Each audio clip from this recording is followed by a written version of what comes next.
1/2026 રોજ રાજકોટ મહાનગરપાલિકાનું છેલ્લું general board હતું, જે જનરલ બોર્ડમાં 5 વર્ષના કાર્યોનું સર્વૈયું આપવાનું હોય. એની જગ્યાએ ભાજપના એક નગરસેવકે એવો પ્રશ્ન પૂછ્યો કે રાજકોટ શહેરમાં કુલ કેટલી સ્ટ્રીટ લાઇટ છે. તો સ્ટ્રીટ લાઇટ આજે 2000 છે તો કાલે વધવાની છે. એ પ્રશ્ન હાસ્યાસ્પદ છે.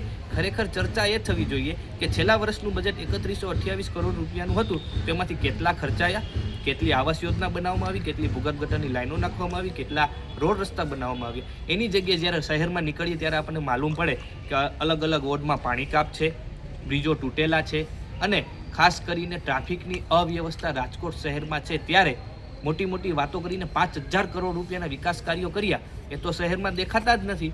તો આ પ્રકારે જે ચર્ચા કરવાની છે, 5 વર્ષનું સર્વૈયું આપવાનું છે, એની જગ્યાએ આવા હાસ્યાસ્પદ પ્રશ્નો પૂછીને રાજકોટની જનતાની મજાક કરી રહી છે.